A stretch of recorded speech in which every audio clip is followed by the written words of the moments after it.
বন্ধু, তোমার এই দলটা নিয়ে আমি তোমাকে কিছু প্রশ্ন জিজ্ঞাসা করব। সত্য হলে সত্য বলবা, মিথ্যা হলে মিথ্যা বলবা। অন্যায়ের কোনো প্রশ্নই নিবা না। বলো বিসমিল্লাহ। বিসমিল্লাহ।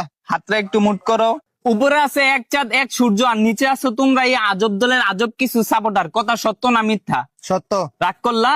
না না। বর্তমানে তোমার এই দলের কোনো খাওয়া নাই, কিন্তু তোমরা এই আগিলা দিনের কথা নিয়ে নাচানাচি করো। ওই যে কথায় আছে না, দাদারা ছিল মেলা, বাপেরা ছিল অল্প, আর তোমাদের আছে 23 মারা গল্প। কথা সত্য না মিথ্যা? সত্য। রাগ করলা? না না।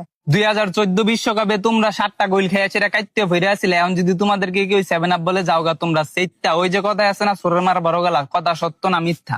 সত্য। রাগ করলা? না। গত 24 বছর ধরে তোমরা বিশ্বকাপের সেমিফাইনালে উঠতে পারো না, এটা তুমিও ভালো করে জানো, আমিও ভালো করে জানি। কিন্তু তোমরা এটা মানতে রাজি না। তোমরা বর্তমান নিয়াসীরা অনেক চিল্লাপাল্লা করো। কথা সত্য না মিথ্যা? সত্য। রাগ করলা? না। বর্তমানে তোমাদের কোনো খাওয়া নাই, কিন্তু এটা নিয়াসীরা তোমরা অনেক চিল্লাপাল্লা করো, অনেক কন্ট্রোভার্সি করো। আমি যে তোমাকে এতক্ষণ বুঝাইলাম, এই আমার কথাই তুমি কি বুঝলা? এবার আমরা বিশ্বকাপ নেব।